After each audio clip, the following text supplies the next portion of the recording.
नमस्कार, आप देख रहे हैं इंडिया वॉच और मैं हूं आपके साथ इकरा नाज। वक्त हो चुका है 5 बजे की 5 बड़ी खबरों का।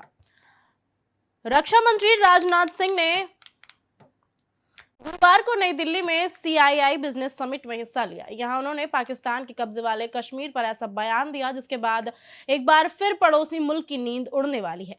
रक्षा मंत्री ने कहा कि पाकिस्तान से अब सिर्फ उसके कब्जे वाले कश्मीर पर बात होगी। पीओके के लोग भी हमारे अपने हैं, एक दिन ये खुद ब खुद भारत में शामिल हो जाएगा।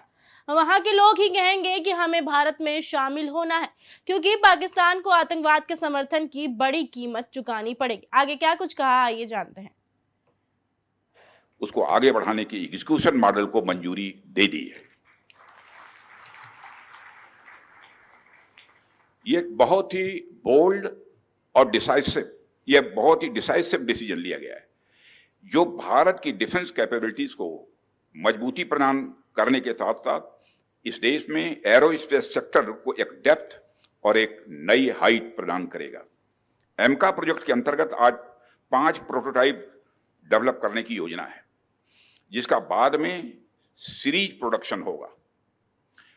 यह निर्णय मेक इन इंडिया प्रोग्राम के इतिहास में एक मील का पत्थर माना जाना चाहिए, क्योंकि पहली बार किसी मेगा डिफेंस प्रोजेक्ट में पब्लिक सेक्टर कंपनियों के साथ साथ प्राइवेट सेक्टर ने भी पार्टिसिपेट करने का उसे मौका मिलेगा।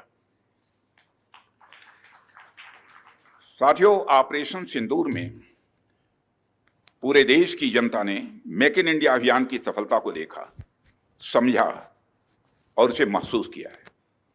आज यह साबित हो चुका है कि मेक इन इंडिया भारत की सिक्योरिटी और प्रॉस्पेरिटी दोनों के लिए बेहद जरूरी है।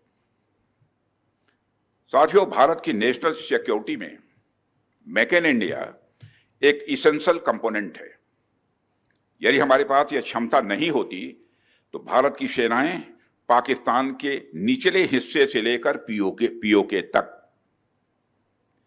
पाकिस्तान के निचले हिस्से से लेकर पीओके तक आतंकवाद के खिलाफ इतनी प्रभावी कार्रवाई नहीं कर पाती। साथियों, आतंकवाद का कारोबार चलाना कॉस्ट इफेक्टिव नहीं है, बल्कि उसकी एक भारी कीमत अदा करनी पड़ सकती है। इसका अंदाजा आज पाकिस्तान को हो चुका है। फिर से मैं दोहराना चाहूंगा, तो आतंकवाद का कारोबार चलाना कॉस्ट इफेक्टिव नहीं है, बल्कि उसकी एक भारी कीमत अदा करनी पड़ सकती है। इसका अनुमान आज पाकिस्तान को हो चुका है। हमने आतंकवाद के खिलाफ भारत की स्ट्रेटजी और रिस्पांस दोनों को रीडिजाइन और रीडिफाइन किया है। हमने पाकिस्तान के साथ अपने एंगेजमेंट और स्कोप ऑफ डायलॉग को रीकैलिब्रेट किया है। अब जब भी बात होगी, केवल आतंकवाद पर बात होगी, पीओके पर बात होगी और किसी दूसरे मुद्दे पर पाकिस्तान के साथ बात नहीं होगी।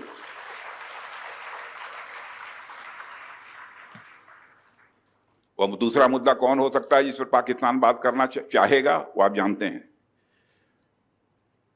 साथियों, मैं मानता हूं कि आज पाक ऑक्युपाइड कश्मीर के लोग हमारे अपने हैं। आप मानते हैं ना? पाक ऑक्युपाइड कश्मीर के लोग वो हमारे अपने हैं, हमारे परिवार का हिस्सा हैं।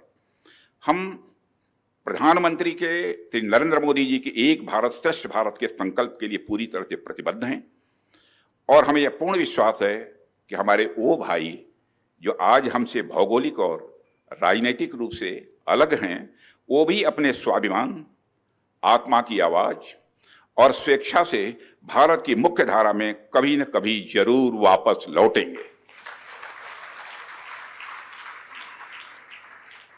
मैं जानता हूं वहां के अधिकांश लोग भारत के साथ एक जुड़ाव महसूस करते हैं। बड़ी संख्या है जो भारत के साथ जुड़ाव महसूस करती है। पीओके में कुछ गिने चुने ही हैं जिन्हें भटकाया गया है, गुमराह किया गया है। पीओके में रहने वाले हमारे इन भाइयों की स्थिति कुछ ऐसी ही है जैसे वीर योद्धा महाराणा प्रताप के छोटे भाई शक्ति सिंह की थी। मैं फिर से दोहराना चाहूंगा, पीओके में रहने वाले हमारे इन भाइयों की स्थिति कुछ ऐसी ही है जैसे वीर योद्धा महाराणा प्रताप के छोटे भाई शक्ति सिंह की थी। छोटे भाई शक्ति सिंह के अलग हो जाने पर भी बड़े भाई महाराणा प्रताप का विश्वास अपने छोटे भाई के प्रति बना रहता है और वह बड़े विश्वास के साथ कहते हैं कि तब कुपंथ को छोड़ सुपथ पर स्वयं चला आएगा, मेरा ही भाई है मुझसे दूर कहां जाएगा।